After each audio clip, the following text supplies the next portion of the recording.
a presidential exclusive. I've known him for over 40 years. He's concerned me for 40 years. He's not a decent man, he's a dictator, and he's struggling to make sure he holds this country together. President Biden from France, his decision to authorize Ukraine to use U.S.-made weapons inside Russia, his comments on Donald Trump's guilty verdict, his own son's trial, and more. And they put their lives on the line to save Western democracy, launching the invasion of Normandy thousands at a time for days. Tonight, we honor those heroes on this, the 80th anniversary of D-Day, as those very same veterans make their way back to that solemn ground. Plus, the dangerous severe weather watch for a large swath of the country and the deadly tornado outbreak that impacted millions of Americans across multiple states. And LGBTQ youth are 120% more likely to be homeless than non-queer youth. In tonight's Prime Focus, we report on the epidemic of homelessness impacting the LGBTQ community and the organizations trying to put an end to it.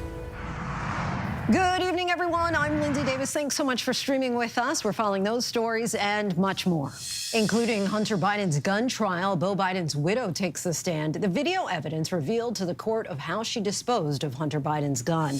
Plus, the accused Gilgo Beach serial killer now charged in the murders of 2 more women. How prosecutors say he kept a blueprint detailing his alleged horrific crimes. And the viral video you just have to see to believe a luxury car gets hit with what looks like rocket fire, almost as if from a film. The fireworks that were used and why the driver is now facing federal charges. But we do begin with the ABC News exclusive with President Biden. Our David Muir sat down with the president in Normandy, where World War II veterans returned 80 years to the day after they stormed the beaches there. World leaders gathering to remember and honor the brave soldiers who were still able to make the journey and honor those who paid the ultimate price, fighting for freedom and the lives lost since that fateful day. A World War II veteran told Ukraine's President Zelensky, "Today, you are a savior of the people." Zelensky said, "No, you saved Europe." David's wide-ranging conversation with the president covers Ukraine, the U.S.-Mexico border, former President Trump's guilty verdict, his own son's trial, and, of course, the significance of this D-Day and how it changed the course of history. It's not lost on us where we are today, what these brave young American sons did 80 years ago. And we know what we're witnessing in the world right now, the wars, the deep divisions at home. What do you think these American heroes can teach us right now about meeting this moment? Stand up, tell the truth, serve your country. You know, imagine what they had to come through. I was here 30 years ago, came in on a landing craft. You could see from out there what they saw here. The idea that they got off those boats, they got off those landing crafts, many of them died. It's just astounding. It's astounding. But what it says to me is how critical alliances are, how critical alliances are for our security. You talk about those alliances. I wanted to ask you about Ukraine. I know for years you resisted the idea of American weapons being used for any sort of direct strike inside Russia. But we did witness this shift in recent days, authorizing American weapons for limited direct strikes. Are American weapons being used right now inside Russia? They're authorized to be used in proximity to the border. We're not authorizing strikes 200 miles into Russia. We're not authorizing strikes on Moscow, on the Kremlin. Does this at all concern you, though, that it could not only escalate the war between Ukraine and Russia, but draw the U.S., the West into this in a much larger way? It theoretically could, but it's not likely. Look, the idea that Russia, this juggernaut that is absent nuclear weapons, this conventional juggernaut. You know how many troops they've lost so far? 350,000 dead or wounded without a single American troop being engaged by supplying the Ukrainians with the weapons they need. Let me ask you about what Vladimir Putin said last night about this authorization of American weapons inside Russia. He said the supply of high-precision weapons to Ukraine for strikes on Russian territory is direct participation in this war, and again talked about Russia's nuclear capabilities. Does that concern you? I've known him for over 40 years. He's concerned me for 40 years. He's not a decent man, he's a dictator, and he's struggling to make sure he holds this country together. while still keeping this assault going. We're not talking about giving them weapons to strike Moscow, to strike the Kremlin, to strike just across the border where they're receiving significant fire from conventional weapons used by the Russians to go into Ukraine to kill Ukrainians. I want to turn to Israel. It was 1 week ago you stood before the American people, before the world, with this ceasefire proposal. You urged Hamas to accept it. The first phase of this is a temporary ceasefire to get hostages out, including Americans. But it hasn't happened yet. And I'm curious, is Benjamin Netanyahu fully on board with what you proposed before the world? He's publicly said he is. Our European friends are in on it. We have to get a ceasefire. But on this relationship with Benjamin Netanyahu, you have said repeatedly that Israel has every right to defend itself, that America stands with Israel. But you also have at times said the response has been over the top, were your words. You warned about Rafah. We've seen what's happened inside Rafah. You're aware the weapons experts looked at the bomb that was used, some of the weapons that were used that killed civilians at that camp, and determined some of those weapons were American-made. Is Benjamin Netanyahu listening to you? I think he's listening to me. They were going to go into Rafah full bore, invade all of Rafah, go into the city, take it out, move with full force. They haven't done that. And what they've done is they've agreed to a significant agreement that if in fact Hamas accepts it, and look, it's being backed by Egypt, being backed by the Saudis, being backed by almost the whole Arab world. We'll see. This is a very difficult time. Let me ask you about one of the major issues back home, immigration, and your executive action in recent days on the U.S.-Mexico border. As we sit here today, that border has been shut down between legal ports of entry. In January, you were asked if there was anything else you could do about the border, and you said, "I've done all I can do." What changed here, and why did you do this back then? Because we had a deal. We had a compromise that was organized and run by a very conservative senator from the state of Oklahoma, a Republican, and Democrats, and they sat for 4 weeks. They came up with a proposal that would have gone much further, would have been the most significant change in border security in our history. But guess what? According to Republicans, even the senator from the conservative senator from Oklahoma today said, no, guess what? Trump didn't want it. So he got on the phone and told people don't support it. And that's what I was hoping we'd get done, rather than me step in to take action. It isn't as far as the action that could have been taken had we gotten this deal. Do you wish you had done it sooner? No, because then I would have been blamed for blowing up the agreement that was going forward, which was a better agreement than my limited ability to do so. You bring up your opponent, Donald Trump. He has said of your executive action, he's pretending to finally do something about the border, but it's all about show. He says we have a debate coming up. Biden's executive order is weak and pathetic. Is he describing himself? Weak and pathetic? Come on. Look, everybody knows what's happened. We had a deal. It was much broader than this, much better, much more accepted across the board. And he got on the phone and told the Republicans, don't support it. It will hurt me, it will help Biden. You did address Donald Trump and the guilty verdict on 34 felony counts before the American people. You told Americans to respect the jury and the outcome of this case. You were at a campaign fundraiser and you told the room a convicted felon is now seeking the office of the presidency. You called it disturbing. What do you think the American people should make of this? How important do you think this conviction should be in this race for president? That's for the public to decide, but one thing for certain is stop undermining the rule of law. Stop undermining the institutions. That's what this whole effort is. All the MAGA Republicans are coming out saying this was a fix, this was a jury that this was a judge that set up to get Trump. There's no evidence of any of that, none. He's trying to undermine it. Look, he got a fair trial. The jury spoke like they speak in all cases, and it should be respected.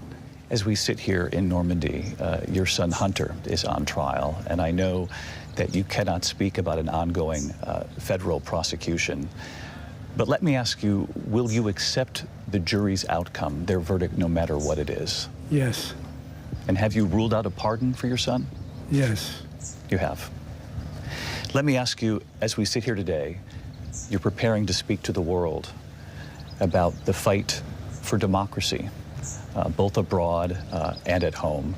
We are 3 weeks from this debate. What do you think you need to accomplish on that debate stage? Say what I think. Let him say what he thinks. The things he said are off the wall. I want to be a dictator on day one. I want to move in a direction where he talks about, suspending the Constitution. All I have to do is hear what he says, remind people what he says and what I believe and what he believes. He's about him. I'm about the country. Are you ready for this debate? Yes. But on this day, the President and the First Lady are honoring the bravery here in Normandy. It's hard to stand here without recognizing the bravery of all these young men 80 years ago this morning. The sacrifice they made to protect our freedoms, the things they fought for. I think what an obligation we have to preserve what they fought for. And the First Lady thinking of her own father, who enlisted after D-Day. You think about Donald Jacobs? I do. I mean, it's hard not to. And your father. So, he signed up. He was actually too young. My grandmom had to sign for him to sign up. And as a child, I mean, I have 4 sisters, and he told us about it every day. I mean, we knew he was, he so honored his service to our country. I couldn't help but to notice on this cross here, a comrade in arms known but to God. Yep. Yep. One of the unknowns. Think of how many people never found out what happened to their child, their husband. The President and the First Lady say they are determined to remember the sacrifice. Our thanks to David Muir for that conversation. Back here at home to the trial of Joe Biden's son, Hunter, and the dramatic testimony from the widow of Beau Biden, Hallie. Surveillance video of Hallie Biden throwing Hunter Biden's gun in the trash was played in court today. Here to break it all down for us, investigative reporter Olivia Rubin and legal analyst Brian Buckmeyer. Thank you both so much for your time. Olivia, let's start with you. Talk about the dramatic testimony today. Emotional testimony, Lindsay, from Hallie Biden, first recounting her relationship with Hunter, his addiction, his denials of that addiction at times, and critically her own struggles with addiction, saying that in the summer of 2018, it was Hunter Biden who got her addicted to crack cocaine as well. She broke down a little bit, her voice cracking, saying that she was embarrassed and ashamed and regretted that time of her life. Of course, she ultimately did get clean, and then told the jury about, of course, the key events on the screen right now when she found and tossed Hunter Biden's gun. Lindsay, this is the center of the case here, and she told jurors that she found that gun unlocked in Hunter Biden's car, and critically, she also found remnants of drugs and drug paraphernalia. That goes into the prosecution's theory that Hunter Biden was a drug user at the time. She said that she panicked when she found that gun. She put it in a pouch that she found, put that in a bag, and made her way over to the supermarket where she tossed the gun. Reflecting on it, she did say that looking back, it wasn't a good idea, but in the panic of the moment, that is what she landed on. So some key testimony for prosecutors right then and there. And Brian, I want to bring you in here. What did you make of the testimony today? Which side do you think benefited more? That's tough for me, Lindsay, because I think both sides can have an opportunity to use their testimony. I think generally speaking, the prosecutors won out in the sense of the ability to paint a picture of an addict and someone who is still using, because Hallie Biden really had this firsthand knowledge of Hunter Biden. But on cross-examination, the defense was able to hammer home the point that Hallie Biden, from the time that Hunter Biden had come from California, where defense is arguing that he was in rehab, till the time that she threw out the gun, never saw Hunter Biden use any drugs. And so when we're talking about the present tense, because that's how the form is articulated, the present tense of using or being an addict, I still think the defense has a strong argument in that 11-day window from October 12th to the 23rd of 2018. And Olivia, the judge had some interesting words for the defense lawyers today about the length of their cross-examination. Explain what happened there. Well, prosecutors first raising the issue, asking the judge for what's known as a sidebar when they all speak privately outside of the earshot of jurors. And it came as Hunter Biden's attorney, Abby Lowell, was conducting another lengthy cross-examination. Abby, so far during this trial, has been known to really take his time with witnesses, piecing together every single little sequence that they spoke about, what came first, what came second, drilling in on details that might seem mundane, but clearly he has his sights set on certain points. And so they were called over to the side, and the prosecutor saying Abby was taking more time with the witness on cross-examination than they had even taken on direct examination. And the judge ultimately saying this was going on a little bit long, and saying, strikingly, she said, I've got jurors who are nodding off, jurors who are half asleep. Not something you ever want to hear when you are a defense attorney cross-examining a witness. So it was sort of a striking moment. But as Brian said, Abby Lowell did get a number of really good moments on cross-examination as well, such as, with Hallie Biden suggesting that the drug paraphernalia that she found was old, and drilling in, of course, that in all of that time that she was with Hunter Biden when he owned the gun, she never saw him doing drugs. And with that, I want to bring it to you, Brian. Do you think that the defense has lost the jury? Obviously, even if you have good points, they're not that valid if the people are asleep and miss that. Hey, it's never a good point when someone, especially the judge, is saying that the jury is nodding off. Olivia's actually accurate on that and very right. But as a defense attorney, I would also tell the judge, I'm going to defend my case as I see fit, and you rule as you see fit, and the prosecution can do what they want to. At the end of the day, it's the defense's strategy, but a nodding off jury, especially when it's your portion of the case, isn't helpful. And so it might be incumbent on the defense to tighten up cross-examinations going forward. We know the government has said they have 2 more witnesses and then plan to rest, and the defense may put on a case themselves, maybe even put on Hunter Biden, who I think, if he can, would be a phenomenal witness for himself, speaking directly to those 11 days. But I think the defense is doing relatively well so far. This doesn't seem as much of a slam dunk case as we originally thought for the government. It's still up for anyone to win or lose. Brian, just a real quick yes or no. Do you think that Hunter Biden will testify? I always lean towards no, but I think in a case like this, when there's such a personal issue as to whether or not you're using or whether or not you're an addict, I think him testifying would go a long way, especially if he can do so truthfully. Olivia Rubin, Brian Buckmeyer, we thank you both so much for your insight. Appreciate it, as always. Multiple long-track tornadoes slammed parts of Maryland overnight, unusual for any mid-Atlantic state. Winds of more than 100 miles an hour also reported. Elizabeth Schulze reports tonight from Gaithersburg, Maryland. Tonight, more storms threatening the I-95 corridor, targeting some of the same areas hit overnight. In Gaithersburg, Maryland, debris flying as a tornado crosses an intersection. That twister, one of multiple long-track tornadoes touching down in the state. 5 people inside this home taken to the hospital. They were pulled out of a room right here underneath all this debris.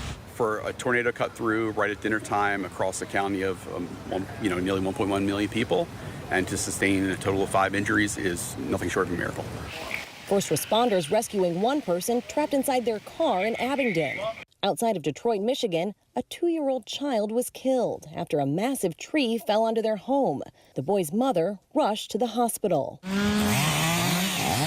In eastern Ohio, 8 people were hurt when a likely tornado touched down in Frazeysburg. Our thanks to Elizabeth.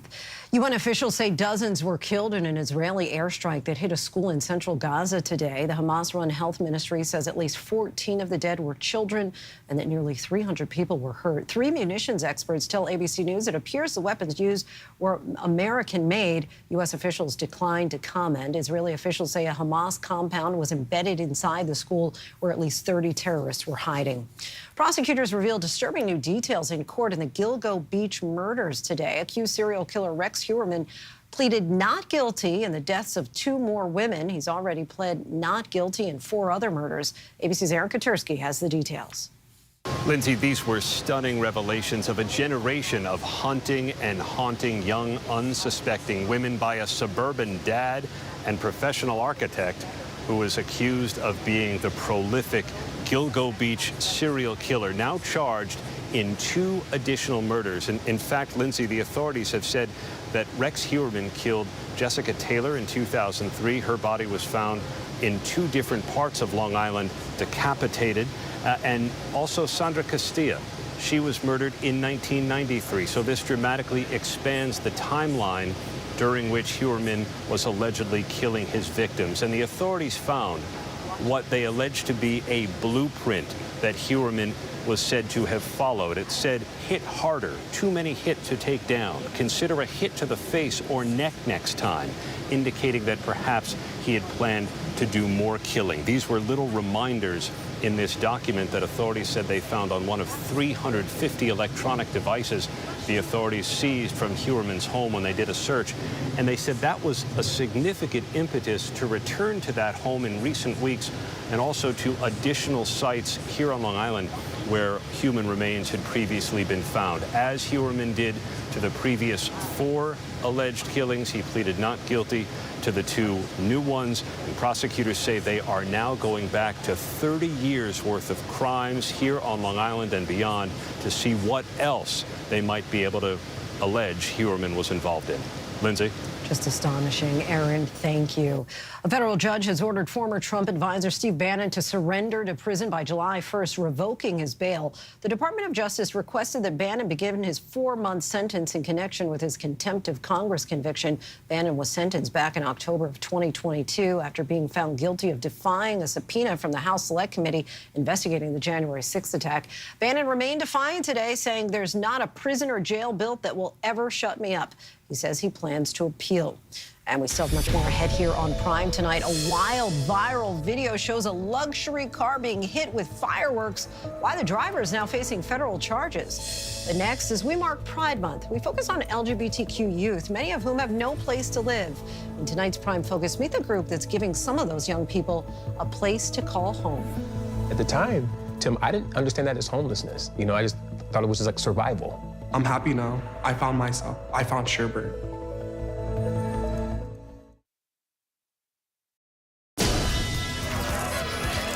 If you were coming of age in the 1980s, the Brat Pack was near the center of your cultural awareness. But for those of us experiencing it from the inside, the Brat Pack was something very different. On June 10th, 1985, New York Magazine published Hollywood's Brat Pack. I just remember seeing that cover and thinking, oh. From then on, my career and the career of everyone who was involved was branded as the Brat Pack. I'm really sorry that article had to come out. I've never talked to anybody about what that was like. So I thought it might be interesting to try and contact everyone who was in the Brat Pack. Hey, Emilio Estevez. This is Andrew McCarthy calling you. Hey, Allie. Hey, Demi. Hey, Molly. Let's call Rob. Hello. Judd? Me? You around? You were not interested in talking about the Brat Pack for years. I turned everything down. How come you're talking to me? Because you called me. It was time that we clear the air on a couple of things. I love your stuff, Bob. Hey, thank you. I hated the Brat Pack for decades. What a disaster. If you could have the Brat Pack name not exist, would you? It really irritated me. They said, what's more important to you, the movie or your life? And I said, the movie! Andrew.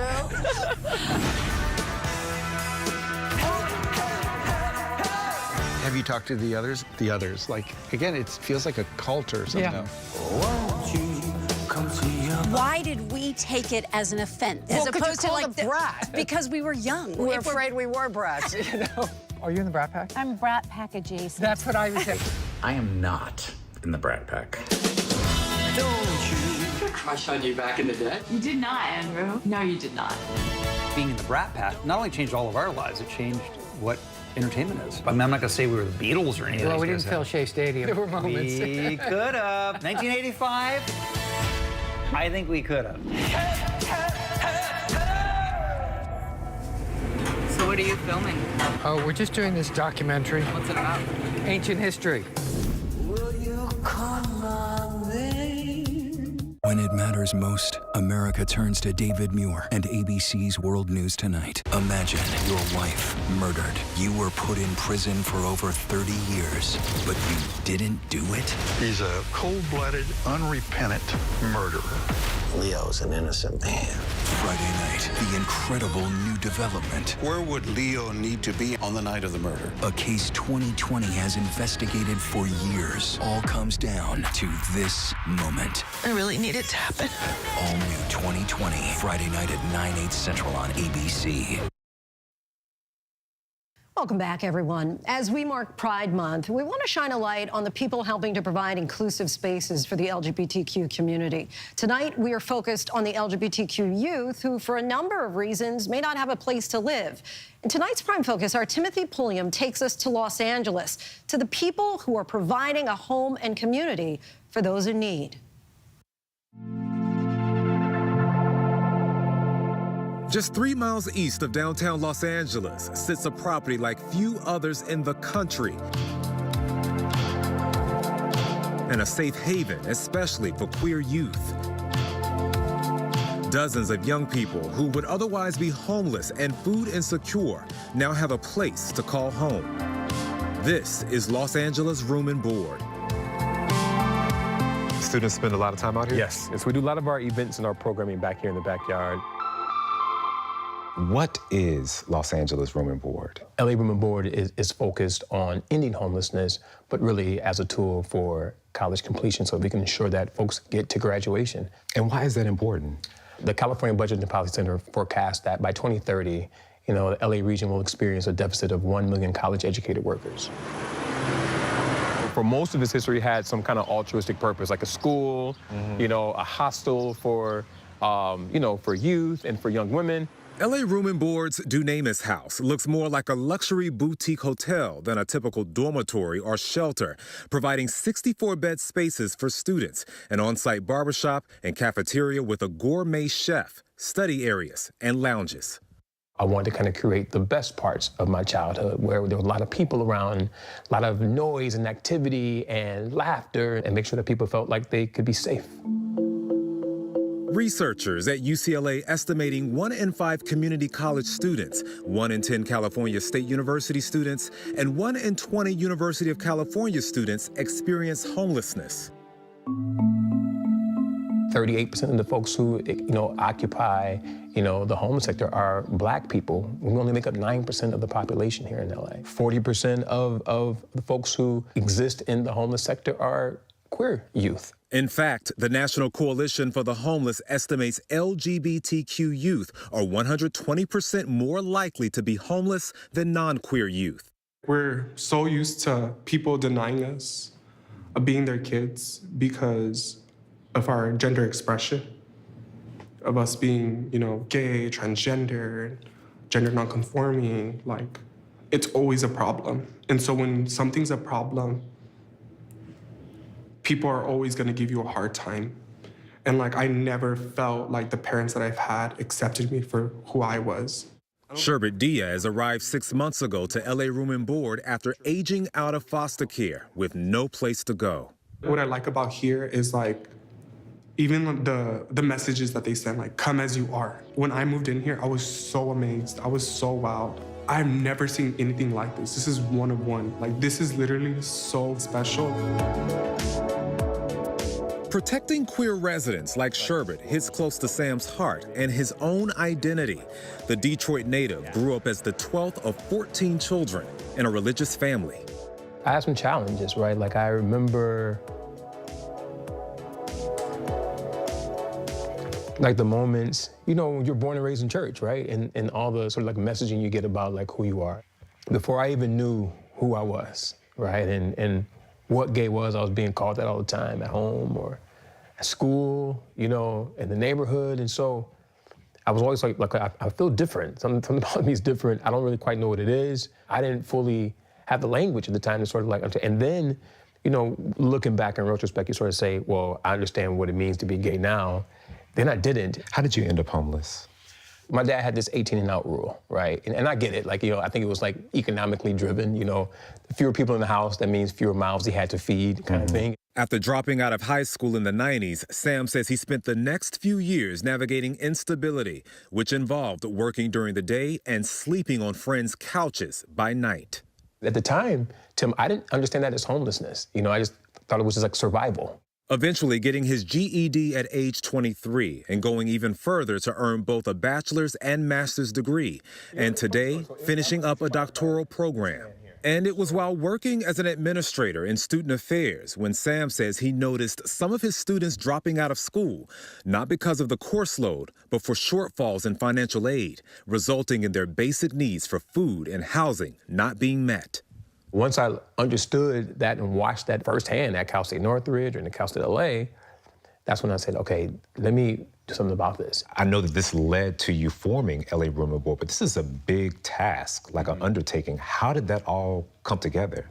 I feel like it was the perfect alignment of the stars, man. 2 weeks before the world went into lockdown during the COVID-19 pandemic, Sam quit his job to focus on launching his vision. There was a guy named Lewis who's doing similar work to what we're doing at LA Room and Board, and said, hey, there's this lady who has a house right across the street from UCLA. It's a vacant house. It was a former sorority house, and she's really, really passionate about sort of like helping students, and you should meet her. So I met with her, and within 5 minutes of having the conversation, she said, oh, the house is yours. Do what you want to do. Free. Free. Basically free, right? We were just sort of paying just like a small amount of rent and the utilities. To have a house in Westwood, right, which is like adjacent to Bel Air and Beverly Hills, and where we can actually sort of provide some hope, especially during the pandemic where people were really feeling some pain. The nonprofit, starting a few years ago with just 10 bed spaces, now has nearly 200 in 3 locations across LA. That is amazing.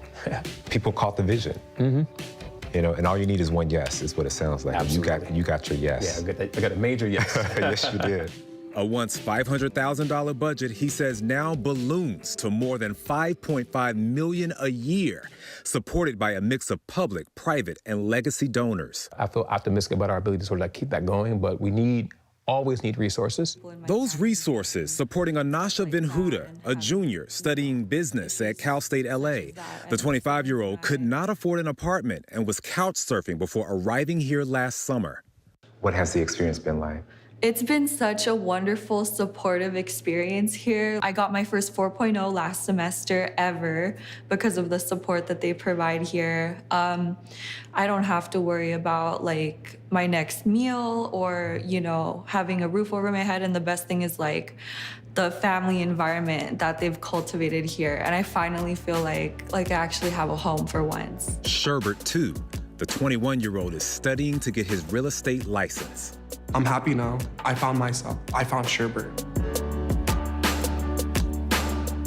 This year, the nonprofit Better Brothers LA, which grants college scholarships to queer youth, honored Sam's work with a Truth Award. I spent half of my life running away from my truth.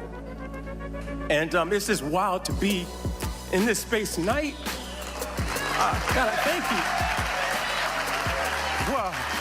Coming into this space and sort of like creating this work has given me a sense of purpose that I feel like at any moment, like, God, you can take me now. I feel like I did what I was supposed to do on this earth. I made some difference in my community. What advice would you give a young queer person looking for their purpose, passion, in a world that sometimes still feels like doesn't accept them? If you can kind of sift past the noise and find your community of people, because those will be your chosen family, right? And because all of us don't get lucky enough to sort of like have a family that loves us and embraces us for who we fully are. When you don't have that with your biological family, there's a family out there waiting for you, I promise, that will embrace you, that will celebrate you, challenge you, and love you just the way you are.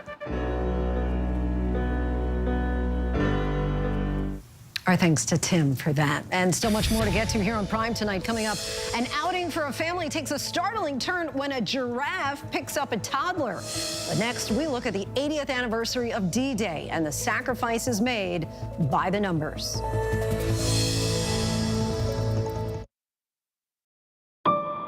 What does it take to be the most watched newscast in America? operation to capture ISIS fighters. Is this our combat operations center?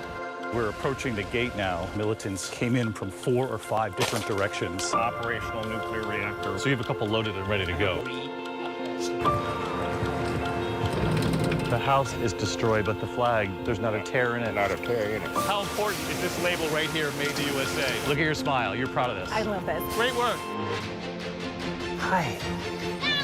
Where are you? Where are you? Appreciate you. Thank you, David. Good to meet you. Ismail? David. David. Yes, yes. I'm David Muir. I know who you are. You Watch do? you every night. ABC's World News Tonight with David Muir is America's most watched newscast. They call him the Beauty Queen Killer. He's targeting young women in malls. I am single. I want to enjoy the company of a member of women. He tortured me. How did she survive 9 days of terror? The word accomplice came up. Nobody knows the real story. The Beauty Queen Killer, only on Hulu. All right, let the dogs out, please. I don't think he's gonna give you a hard time. Even if he gives me a hard time, I'm the right guy. I want to make sure that we all learn together. Calm confidence. Calm, confident, calm, surrender. Everything that he's taught has become a reality. We are so grateful and impressed. I feel like crying. You changed our world. It is a beautiful thing to see. As you rehabilitate the dog, you also rehabilitate you. Are you ready to celebrate? Sunday, June 30th, across the country. See, experience some of the nation's greatest Pride celebrations all in one place as they happen live right here on ABC News Live. Pride across America. Celebrate joy, love, freedom, and pride. Sunday, June 30th, starting at 11 a.m. Eastern Time. Streaming on ABC News Live and stream on Hulu. I experienced a lot of heartache. I'm a tough woman, but it's not easy. You're gonna feel lonely. It's taken me a really long time to even get to this moment. And the CMA Award for Entertainer of the Year goes to Lainey Wilson. That was a mic drop. The Entertainer of the Year, baby. I do see the bell bottoms and the hat as my superhero outfit. Wild Horses.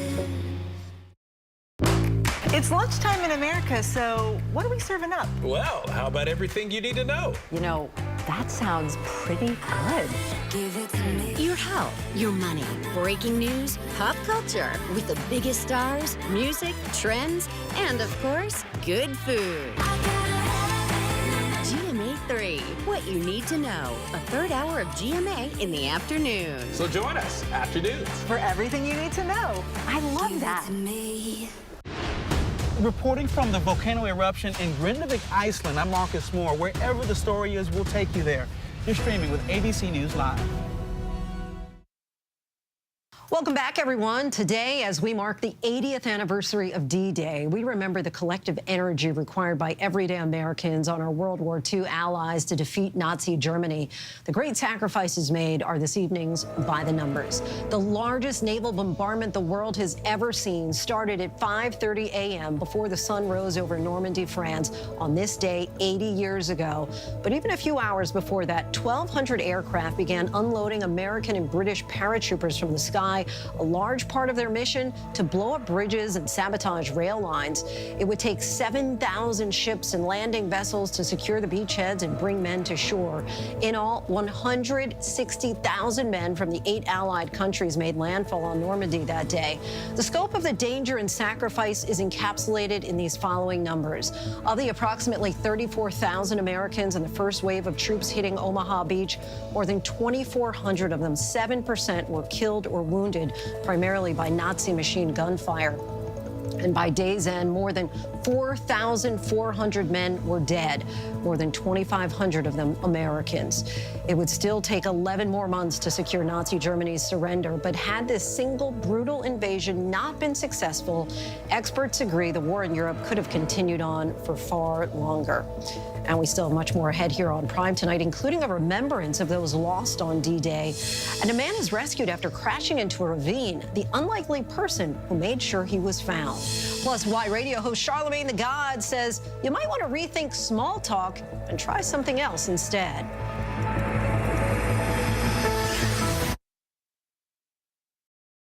If you could describe Diddy in one word, what would it be? Mogul. Powerful. Hustler. Broken. And I feel like I feel kind saying that. Federal investigators raiding 2 homes owned by hip-hop mogul Sean Diddy Combs. Disturbing video that shows Sean Diddy Combs kicking, shoving, and dragging his ex-girlfriend. She was scared of him. I think so. Were you scared of him? Yeah. My sense was that everybody around him was afraid of him. Afraid of Sean Combs? Yeah. Why? Because he's explosive. Diddy's downfall. This is Impact by Nightline. He definitely reached the mountaintop, and it seems like he's falling from it. Now streaming on Hulu. You're watching America's #1 streaming news, ABC News Live. Breaking news, exclusives, live reporting across the globe. Keep streaming with ABC News Live. Tomorrow, GMA's about to surprise and help some fans at the NBA Finals find some money they never knew was theirs to even have. It's GMA's Show Me the Money. Imagine your wife murdered. You were put in prison for over 30 years, but you didn't do it? He's a cold-blooded, unrepentant murderer. Leo's an innocent man. Friday night, the incredible new development. Where would Leo need to be on the night of the murder? A case 2020 has investigated for years. All comes down to this moment. I really need it to happen. All new 2020, Friday night at 9/8 Central on ABC. Hi, I'm Andy. And I'm Sabrina. And we're moms, juggling tons of stuff every day, like all you moms out there. And you know what we love? Really love? Pop culture. So listen now to our new podcast, Pop Culture Moms, wherever you get your podcasts. Why do so many people start their day here? From ABC News, this is Start Here. To be in the know and get a different take on the day's top stories. A lot of news today, so let's get into it. Listen now to the Daily News Podcast honored with 4 Edward R. Murrow Awards and see why the New York Times calls it a news podcast worth listening to. Start Here, ABC News. Make it your daily first listen. Now, that's a part of the story I bet you didn't see coming. Wherever you get your podcasts, Start Here. Let's go. The ship is incredible. It feels like living in a science fiction movie. We just saw what no one has seen before. Wow, look at that. Oh my gosh. Well, dead ahead! Target! We are heading into the unknown. Hammer, hammer, hammer. It doesn't get any more cutting edge than this.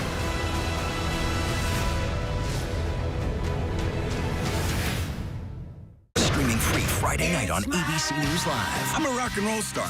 I'm not a saint. I'm John Bon Jovi. John Bon Jovi. The new special, what you have not yet seen. John Bon Jovi with Michael Strahan. Streaming free Friday night on ABC News Live.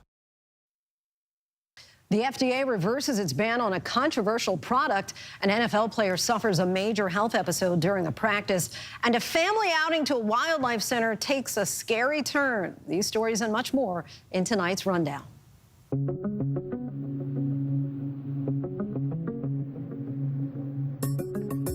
The U.S. Food and Drug Administration rescinded its marketing ban on Juul Labs, opening the door to possible authorization of its nicotine products. The reversal comes 2 years after the FDA ordered Juul to stop selling their products in the U.S. The company has long claimed its products can be used as a tool to stop smoking cigarettes. But politicians and anti-tobacco advocates have accused the company of using various flavors along with a sleek design to market to U.S. children and teenagers. At least 4 firefighters have been injured while battling a 60-acre wildfire in Napa County, California, officials said. More than 100 firefighters are battling the flames while also dealing with extreme heat, with temperatures reaching about 101 degrees in the area on Wednesday. The 4 injured firefighters are expected to make full recoveries.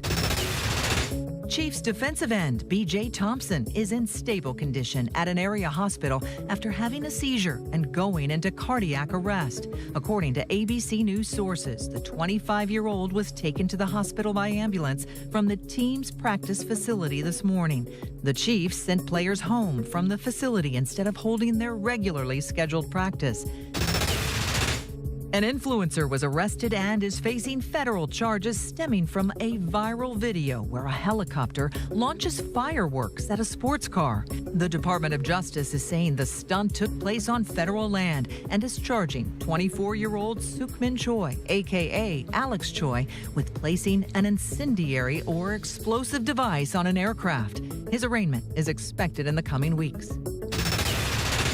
A couple from Texas experienced a shocking incident during their visit to a wildlife center when a giraffe picked up their toddler during a safari drive-through. 2-year-old Paisley Totten was sitting in the back of her family's truck with her mom, feeding the giraffe when the animal grabbed her by the shirt and lifted her into the air. Her parents told ABC News their daughter was released by the giraffe and did not suffer any injuries.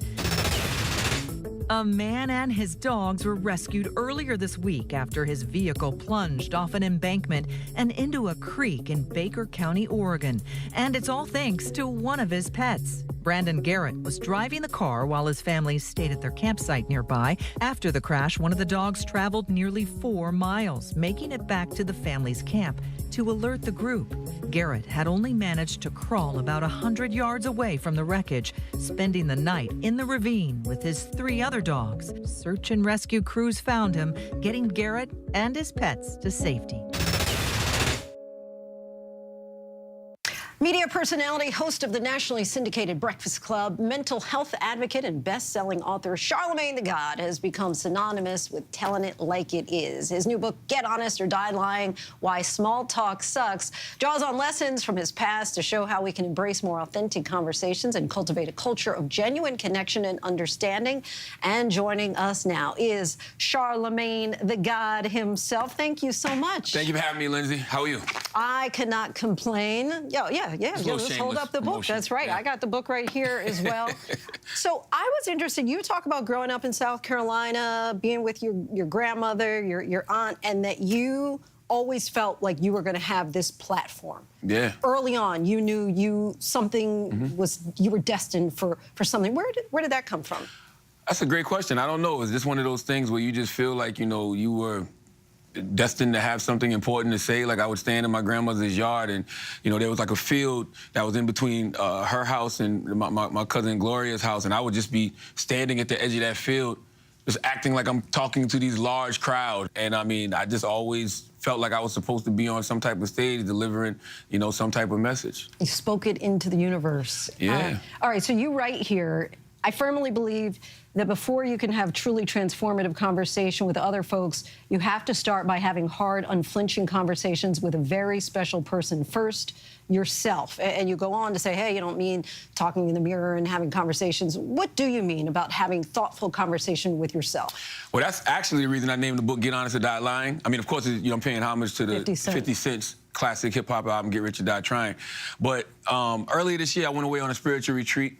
And one of the things that came up for me was you stop lying to yourself and stop volunteering those lies to other people.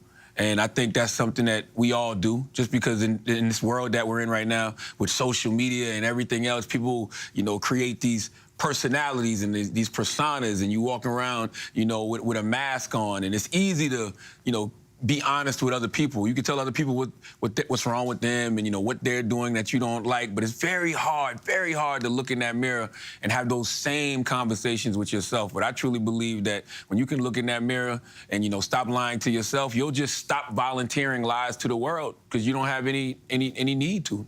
At one point you say small talk is killing us as a society. Yeah. How so? Because we don't even know how to discuss large things. Like, you can get on Twitter right now and I guarantee you it's some complete foolishness trending. Like, we make these very small, micro things so macro and so big, and then when the big situations actually come across our desk or the big topics come across our desk, we either don't talk about them at all or don't know how to talk about them because we put everything on the same scale. a number of times you talk about one thing you're not going to do is beat around the bush. You talk about encouraging people to just get to the point. That's right. Right? And here with this conversation about politics, obviously there's been a lot about people wanting you to endorse Joe Biden and Kamala Harris. You've said that you're not going to endorse them. At the same time, you said Donald Trump is a threat to democracy. But sometimes people confuse that with your decision to not endorse, suggesting you're not going to vote.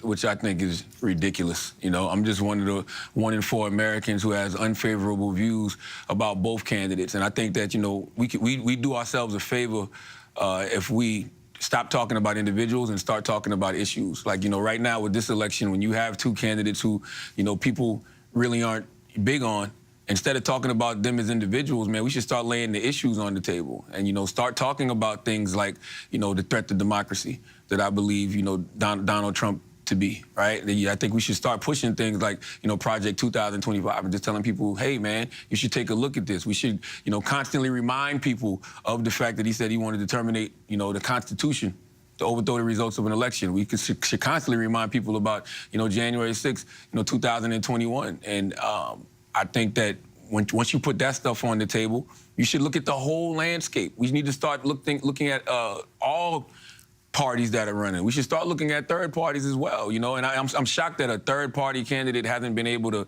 rise since 2016, because people have been complaining about the choices since 2016. They didn't like, you know, Hillary Clinton, you know, they didn't like Joe Biden, they don't like Trump. I'm shocked that a third party candidate hasn't been able to rise, you know, over the last few years. Charlamagne the God, we so appreciate you coming by. I want to let our viewers know you can buy Get Honest or Die Lying, Why Small Talk Sucks, now available wherever books are sold. Charlamagne, thank you. Thank you, Lizzie. One of the brave veterans who helped secure the victory on D-Day visited our nation's capital to visit our World War II memorial, but it wasn't just a visit. He received a very special honor. ABC's Kira Phillips has the story. It's been 80 years since Allied forces stormed the beaches of Normandy in the largest amphibious invasion in history. Today, less than 1% of the 16.4 million Americans who served during World War II are still alive. 97-year-old John Pempek is one of them. I was 17 years old when I joined it. After enlisting in the Navy as a teenager, Pempek made his way from New York to England, where he served as a seaman first class on an English gunfire support craft during the D-Day invasion of France. First I went to the French invasion, then the Okinawan, and then with the Iwo Jima, and then I went home. Pempek was not only the oldest, but the sole World War II veteran aboard a recent, never-forgotten honor flight to Washington. You are good to go. A special trip made even more special at the World War II memorial when Pempek's granddaughter, Brooke, surprised him. She is now serving her own way, this time amid the most dangerous battle in Europe since the Second World War. Do you know where I came from to see you? Washington, D.C. No, I was in Ukraine. Oh, that's right. Brooke is working for the U.S. Agency for International Development in Kyiv. She started just after Russia's invasion in February of 2022. She's providing assistance to Ukrainians hardest hit by the war, a commitment to service inspired by her grandfather. I think the greatest generation knows best. They do it because it's the right thing to do, and you know, I'm doing what I'm doing because I have such a good role model in him, and I want him to be proud of me. He always asks me about how things are going over there, what's happening in the war, and you know, how are the troops on the front lines, because he knows what that actually looks like and how difficult that is. And so for me, I feel lucky to be able to be here today with him to experience what it's like to be free. Yeah. Joining Brooke and her grandfather at the memorial a group of soldiers in a branch of Ukraine's military known as the Cultural Forces. We're working with moral psychological state of the soldiers straightly on the front line. Captain Mykola Serga, a well-known Ukrainian TV presenter and musician, started the group to provide support to Ukrainian soldiers. But instead of performing in concert halls, these artists are now performing on the front lines. We have 5-7 people in every group. It's poets, musicians, singers, doll theater, and psychologists. Every group who works on the front line, they're not just performing, they collecting information about psychological state, about the mood, about the values. Visiting the World War II memorial with Pempek and his granddaughter near the D-Day anniversary holds special significance for Serga. The biggest parallel is that time these people won, get victory and fight with the evil. And right now we have the fight with the evil too. And we need to get the victory, we need to close any doors to the evil and don't let him go deeper in the world. And Serga hopes this performance will symbolize that, a measure of gratitude for Pempek, other veterans, and the American commitment to Ukraine. The soldiers that are here are playing music, as normally they're on the front lines playing for their troops, and so I think showing him and having them play for him today was really important for me, because music is a big part of this guy's life also. I don't know if you've heard him. He sings a lot. Used to sing with my grandma a lot, and that's what, you know, freedom is really being able to live your life the way that the way you want. Pempek, whose life has now been bookended by conflict in Europe, hopes to see peace return to the continent. What is the world that you want to see look like? Freedom. Whatever it is, freedom all the way through. For everybody, not just for one. Honor across the generations. Our thanks to Kira for that. And that is our show for this hour. I'm Lindsay Davis. Be sure to stay tuned to ABC News Live for more context and analysis of the day's top stories. Thanks so much for streaming with us.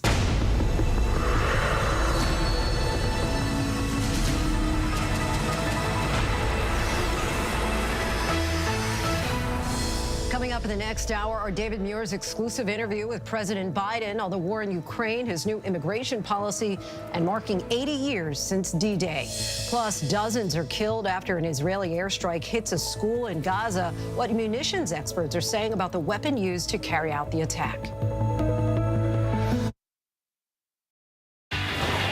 I'm Anthony Mackie. Like most fishermen, sharks used to terrify me. If the shark gets too close, I should hit it in the nose. Well, you don't need to hit it. I'm on a quest to find out why these apex predators, that's amazing, are swiping fishermen's hard-earned catches. What? You saw that? Shark Beach with Anthony Mackie. Woo! That's our fish. Look at that. Part of the sharkiest 4-week celebration this summer. Shark Fest starts June 30th at 9 on National Geographic. Whenever news breaks, we are here in Israel, a nation at war after that brutal surprise attack by Hamas. On the ground in Ukraine, reporting from Lewiston, Maine. The scene of a horrific mass shooting. ABC News Live is right there everywhere. From the scene of that deadly missile strike in Dnipro, Ukraine. Reporting from the earthquake in Turkey. In rolling forward, this tornado tore through this little town. From the most devastating disaster in Hawaii. From Charleston, South Carolina, on the 2024 campaign trail. In Iceland. Let's go. Traveling with the president in Mexico City. Wherever the story. From the front lines. From southern Israel. Outside the Gaza Strip. In Beirut. From the FBI. Reporting from the nurses on the picket line. Here at 10 Downing Street in London. Streaming live to you. Wherever the story is. Wherever the story is. Wherever the story is. We're going to take you there. You're streaming ABC News Live. ABC News Live. You're streaming ABC News Live. ABC News Live. Streaming free everywhere. America's #1 streaming news. What does it take to be the most watched newscast in America? operation to capture ISIS fighters. Is this our combat operations center? We're approaching the gate now. Militants came in from 4 or 5 different directions. Operational nuclear reactor. So you have a couple loaded and ready to go. The house is destroyed, but the flag, there's not a tear in it. Not a tear in it. How important is this label right here, Made in the USA? Look at your smile. You're proud of this. I love this. Great work. Hi. Where are you? Where are you? Appreciate you. Thank you, David. Good to meet you. Ismail? David. David. Yes, yes. I'm David Muir. I know who you are. I watch you every night. ABC's World News Tonight with David Muir is America's most watched newscast. All right, let the dogs out, please. I don't think he's going to give you a hard time. Even if he gives me a hard time, I'm the right guy. I want to make sure that we all learn together. Calm, confident. Calm, confident, calm, surrender. Everything that he's taught has become a reality. We are so grateful and impressed. I feel like crying. You changed our world. It is a beautiful thing to see. As you rehabilitate the dog, you also rehabilitate you. Reporting from Monterey Park, California, I'm Robin Roberts. Wherever the story is, we're going to take you there. You're streaming ABC News Live. Good evening, everyone. This is ABC News Live. I'm Lindsay Davis. Thanks so much for streaming with us. We begin with the ABC News exclusive with President Biden. Our David Muir sat down with the president in Normandy, where World War II veterans returned 80 years to the day after they stormed the beaches there. David's wide-ranging conversation with the president covers Ukraine, the U.S.-Mexico border, former President Trump's guilty verdict, his own son's trial, and, of course, the significance of this day, D-Day, and how it changed the course of history. It's not lost on us where we are today, what these brave young American sons did 80 years ago. And we know what we're witnessing in the world right now, the wars, the deep divisions at home. What do you think these American heroes can teach us right now about meeting this moment? Stand up, tell the truth, serve your country. You know, imagine what they had to come through. I was here 30 years ago, came in on a landing craft. You could see from out there what they saw here. The idea that they got off those boats, they got off those landing craft, many of them died. It's just astounding. It's astounding. But what it says to me is how critical alliances are, how critical alliances are for our security. You talk about those alliances. I wanted to ask you about Ukraine. I know for years you resisted the idea of American weapons being used for any sort of direct strike inside Russia. But we did witness this shift in recent days, authorizing American weapons for limited direct strikes. Are American weapons being used right now inside Russia? They're authorized to be used in proximity to the border. We're not authorizing strikes 200 miles into Russia. We're not authorizing strikes on Moscow, on the Kremlin. Does this at all concern you, though, that it could not only escalate the war between Ukraine and Russia, but draw the U.S., the West into this in a much larger way? It theoretically could, but it's not likely. Look, the idea that Russia, this juggernaut that is absent nuclear weapons, this conventional juggernaut, you know how many troops they've lost so far? 350,000 dead or wounded without a single American troop being engaged, by supplying the Ukrainians with the weapons they need. Let me ask you about what Vladimir Putin said last night about this authorization of American weapons inside Russia. He said the supply of high-precision weapons to Ukraine for strikes on Russian territory is direct participation in this war, and again talked about Russia's nuclear capabilities. Does that concern you? I've known him for over 40 years. He's concerned me for 40 years. He's not a decent man, he's a dictator, and he's struggling to make sure he holds this country together while still keeping this assault going. We're not talking about giving them weapons to strike Moscow, to strike the Kremlin, to strike just across the border where they're receiving significant fire from conventional weapons used by the Russians to go into Ukraine to kill the Ukrainians. I want to turn to Israel. It was 1 week ago you stood before the American people, before the world, with this ceasefire proposal. You urged Hamas to accept it. The first phase of this is a temporary ceasefire to get hostages out, including Americans. But it hasn't happened yet. And I'm curious, is Benjamin Netanyahu fully on board with what you proposed before the world? He's publicly said he is. Our European friends are in on it. We have to get a ceasefire. But on this relationship with Benjamin Netanyahu, you have said repeatedly that Israel has every right to defend itself, that America stands with Israel. But you also have at times said the response has been over the top, were your words. You warned about Rafah. We've seen what's happened inside Rafah. You're aware the weapons experts looked at the bomb that was used, some of the weapons that were used that killed civilians at that camp, and determined some of those weapons were American-made. Is Benjamin Netanyahu listening to you? I think he's listening to me. They were going to go into Rafah full bore, invade all of Rafah, go into the city, take it out, move with full force. They haven't done that. And what they've done is they've agreed to a significant agreement that if, in fact, Hamas accepts it, and look, it's being backed by Egypt, being backed by the Saudis, being backed by almost the whole Arab world. We'll see. This is a very difficult time. Let me ask you about one of the major issues back home, immigration, and your executive action in recent days on the U.S.-Mexico border. As we sit here today, that border has been shut down between legal ports of entry. In January, you were asked if there was anything else you could do about the border, and you said, "I've done all I can do."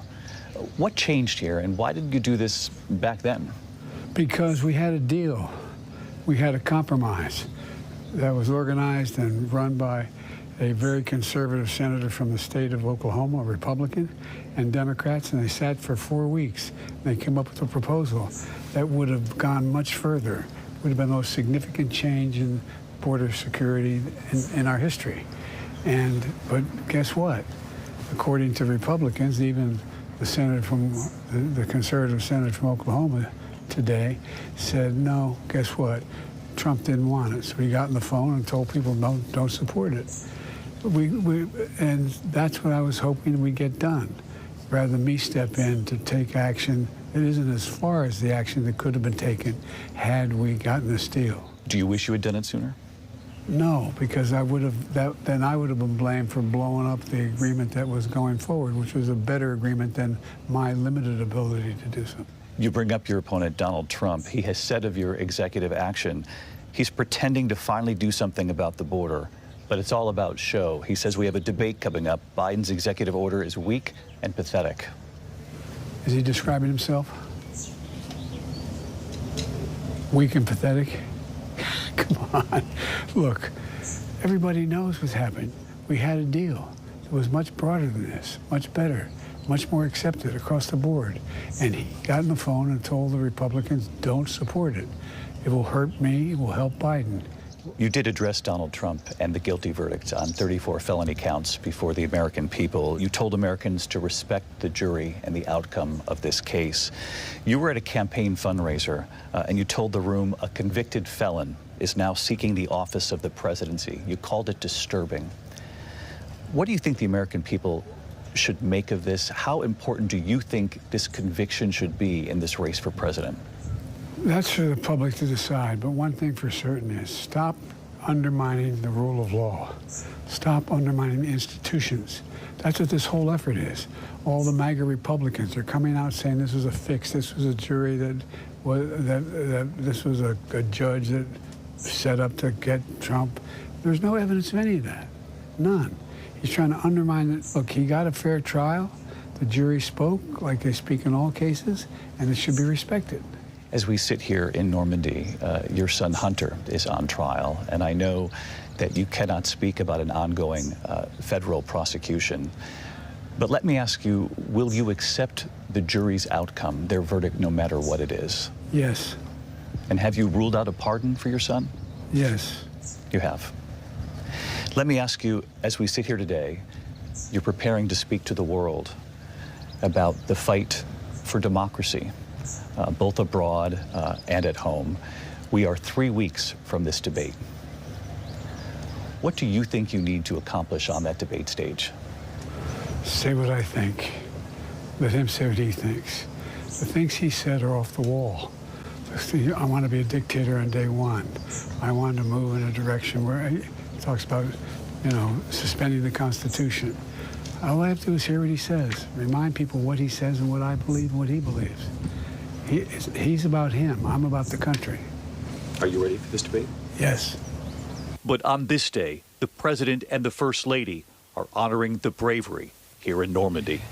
It's hard to stand here without recognizing the bravery of all these young men 80 years ago this morning.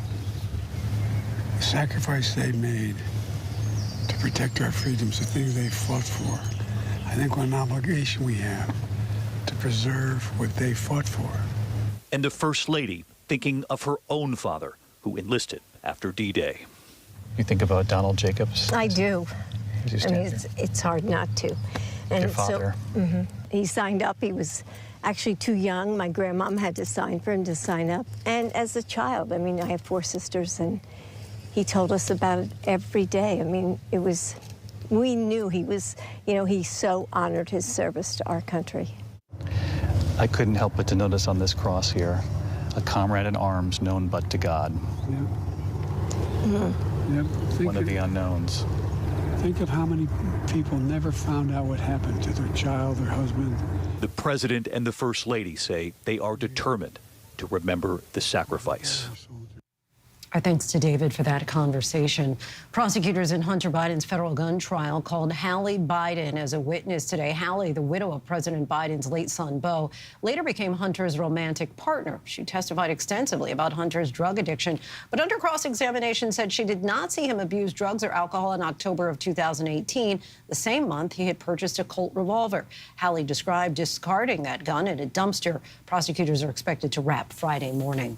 Several long-track tornadoes hit Maryland overnight. It's unusual for a mid-Atlantic state. Winds of more than 100 miles an hour down trees and power lines, damaging homes just 20 miles north of Washington, D.C.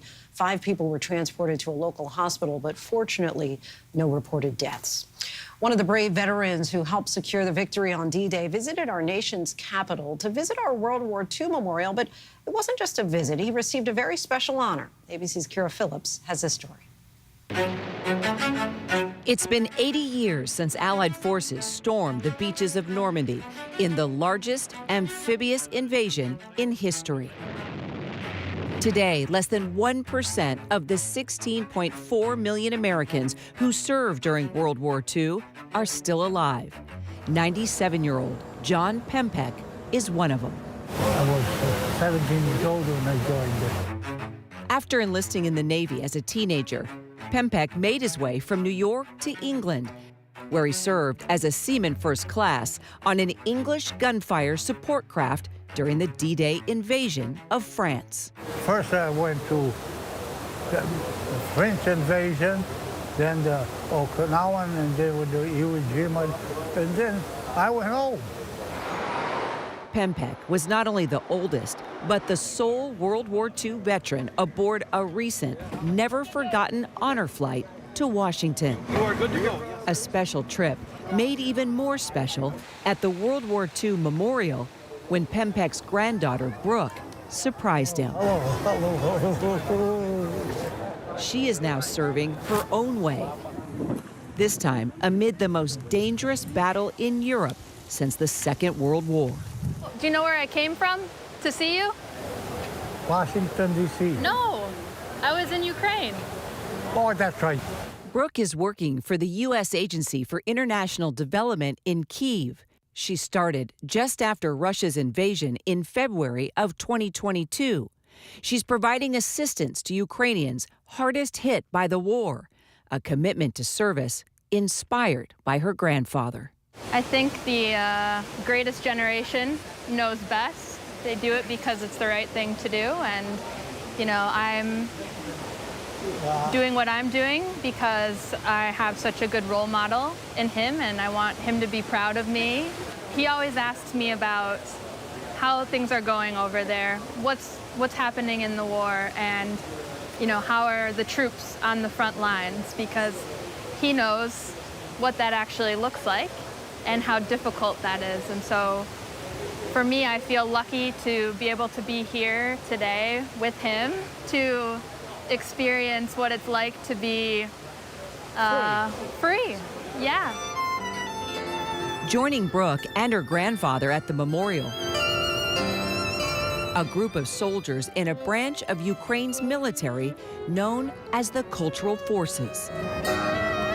We're working with moral psychological state of the soldiers straightly on the front line.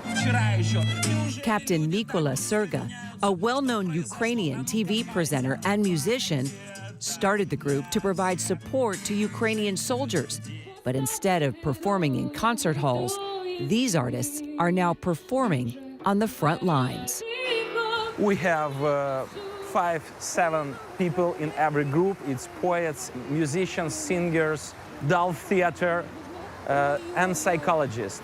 Every group who works on the front line, they're not just performing, they collecting information about psychological state, about the mood, about the values.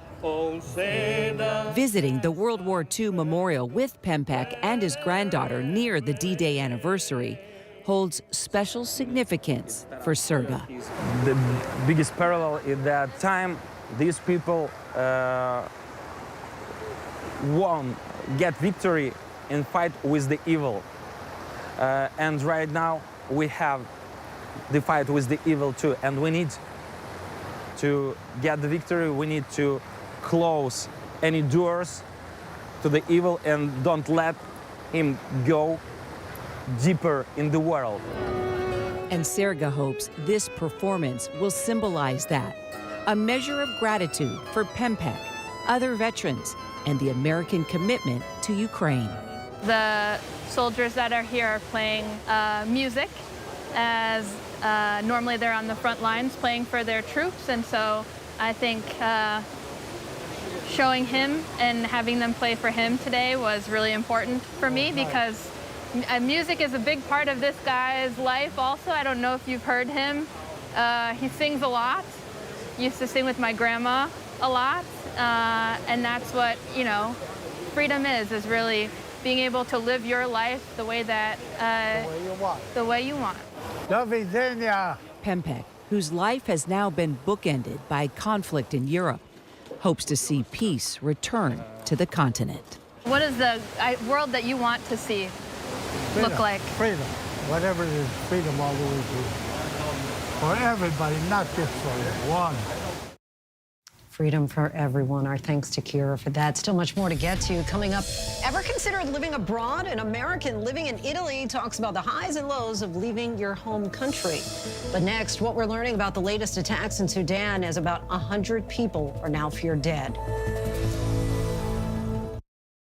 Friday night. This was a crime of emotion, of violence. On a new 2020 true crime. I remember watching her walk down the aisle thinking, I'm actually marrying this girl. In the eyes of the law, Leo Schofield is a killer, but his many supporters say there's much more to the story. Imagine your wife murdered and you were put in prison for over 30 years. But you didn't do it? Oh, I promise I'm not gonna do this. I'm sorry. He says it happened to him. I see this as a man who spent 36 years in prison for a crime that he didn't commit. Man, I wish I had my dad. My husband did not kill his first wife. I absolutely 100% know that. Not everyone is convinced. He's a cold-blooded, unrepentant murderer. Leo's an innocent man. Now Friday night. You had to find out who these prints belong to. The incredible new development. This is a bombshell. Takes this case in a completely surprising direction. Is a 1 in a million chance. A case 2020 has investigated for years. We did not make a mistake.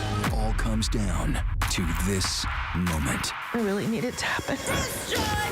Follow the fingerprints, the true crime event. The tears just started flowing. David Muir, Deborah Roberts, the all-new 2020, Friday night at 9/8 Central on ABC. I experienced a lot of rejection, a lot of heartache. I'm a tough woman, but it's not easy. You're gonna feel lonely. There was a lot of personal stuff in my life that was really falling apart. but Mom and Daddy didn't raise no quitter. Not everybody makes it. It's taken me a really long time to even get to this moment. And the CMA Award for Album of the Year for Female Vocalist of the Year. Entertainer of the Year Goes to Lainey Wilson. That was a mic drop. The Entertainer of the Year, baby. What she is doing right now is changing country music. I'm proud of myself. I really am. I have worked my ass off. Now it's time to see what's next. I do see the bell bottoms and the hat as my superhero outfit. Reporting from the Amanda Knox trial in Florence, Italy, I'm James Longman. Wherever the story is, we'll take you there. You're streaming ABC News Live. Welcome back, everyone. We're tracking several headlines around the world. In Sudan tonight, roughly 100 people are feared dead after attacks by a parliamentary group in a small village. This is just the latest incident in a now 13-month conflict that has been called one of the world's worst humanitarian crises and left at least 15,000 people dead, according to the UN. This latest attack was thought to be in a state in the country that was considered safer. UN officials say dozens were killed in an Israeli airstrike that hit a school in central Gaza. The Hamas-run health ministry says at least 14 of the dead were children and that nearly 300 people were hurt. 3 munitions experts tell ABC News it appears the weapon used was American-made. U.S. officials declined to comment. Israeli officials say a Hamas compound was embedded inside the school where at least 30 terrorists were hiding. Vatican police have detained a former employee on charges he tried to sell a 17th century manuscript describing plans to alter the canopy of the famous St. Peter's Basilica. Authorities there apparently set a trap and physically paid the former employee for the prized manuscript before detaining him. And still to come tonight, leaving your life behind and starting again in Italy may seem like a dream, but is it? Casey Rose explains the highs and lows in this week's TikTok.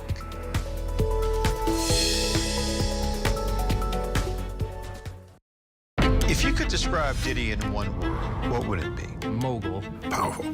Hustler. Broken. And I feel like that's I feel kind saying that. He definitely reached the mountaintop, and it seems like he's falling from it. Disturbing video that shows Sean Diddy Combs kicking, shoving, and dragging his ex-girlfriend. She was scared of him. I think so. Were you scared of him? Yeah. My sense was that everybody around him was afraid of him. Afraid of Sean Combs? Yeah. Why? Because he's explosive. Diddy's Downfall, now streaming on Hulu. Let's go. The ship is incredible. It feels like living in a science fiction movie. We just saw what no one has seen before. Wow, look at that. Oh my gosh. Well, dead ahead! Hang on! We are heading into the unknown. Hammer, hammer, hammer. It doesn't get any more cutting edge than this.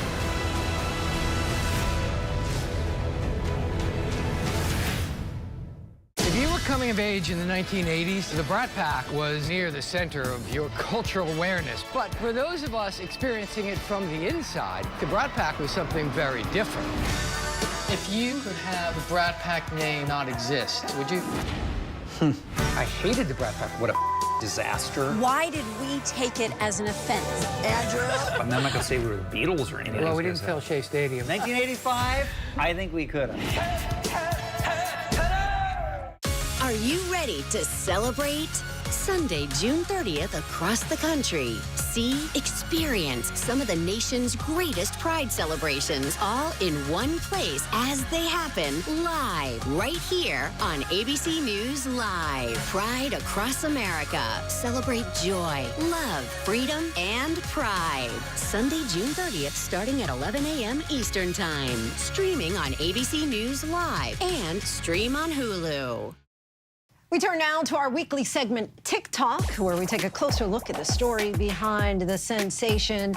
More than 1 million followers on TikTok know her as that one American girl living in Italy. Casey Rose traveled solo to Europe in 2018 and got more than a tour of the Eiffel Tower and the Colosseum. She met her future partner and launched a new career. Now the travel content creator is sharing her journey in her New York Times bestselling book, You Deserve Good Gelato, a glimpse at the highs and lows of living abroad. Let's take a look.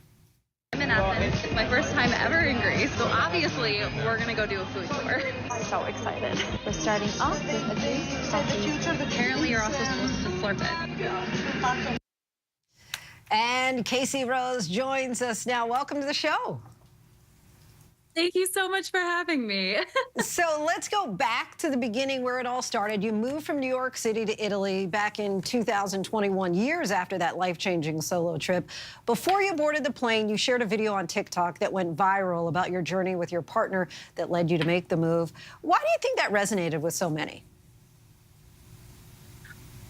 Well, I think like we were in a time when you really think back to it, that was right during COVID. And I think people were in a place where, let's call it kind of a wake-up call, if you will. There was a lot of tragic things about COVID, obviously. There were also a lot of silver linings. And I think a big silver lining for people was this realization that life is really short and we have to take advantage of the time that we have here. Makes sense. And you start your memoir, which is part travel log, part self-help book, with an anecdote about an awful first gelato in Italy. I didn't know that such a thing existed. Tell us what the title "You Deserve Good Gelato" means to you. Yeah, so I did not realize that coming up with the title of the book would be one of the hardest parts about writing the book. But when I was thinking back, the first gelato I ever had in Italy was terrible. It was awful. I didn't understand what people were talking about with Italian gelato. And when I was thinking about what I had written so far about the book, every chapter is a fear-faced or a challenge overcome that are totally universal things that we will all go through as humans. But ultimately, why it's so important that we do face those fears, that we do overcome those challenges, and why we are so deserving of the amazing things and all the blessings that happen when we do those things, AKA you deserve good gelato. And the book is dedicated to anyone who's ever been scared to take the leap. What motivated you to take the leap, and how do you hope that readers will be inspired by your story?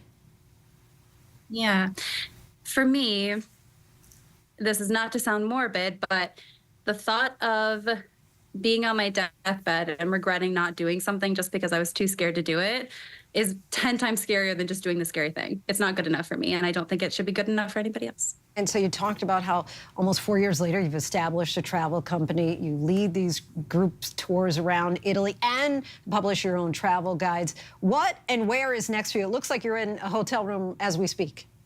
I know. Yeah. So right now I'm on my book tour throughout the U.S. And then afterward, we start an international book tour, which will be really cool. But honestly, can I tell you, I don't know what's on the docket next. I've always hated the question, where do you see yourself in 5 years, for that question, because if you had told me 5 years ago that I'd be living in Italy, I would have thought you were crazy. So I don't know what's next. And I kind of love that because it keeps all the doors open. Kind of fun. Be spontaneous. As our audience gears up for summer travel, what might be some summer tips that you might share, and also favorite place in Italy? Ooh, summer tips. If we're traveling abroad, summer trips, try to find the lesser known destinations. Ask locals for their tips, for their guidance. The locals know best. So always ask the locals when you're there about where to go, where to eat, what to see. And my favorite place in Italy, that's such a mean question. I'm going to get kicked out of Italy no matter what I say. I mean, I'm biased. I live in Florence. I'm dating a Florentine, and I really love Florence. So. All right, Florence it is. I have not visited there yet, but I'm gonna go at some point and make sure I give you a review back. So you can check out Casey on TikTok at CaseyRose4 for sightseeing from afar. And that is our show for tonight. I'm Lindsay Davis. ABC News Live is here for you all night with the latest news, context, and analysis. You can always find us on Hulu, Roku, Pluto TV, the ABC News app, and, of course, on abcnews.com. The news never stops. Thanks so much for streaming with us. Have a great night.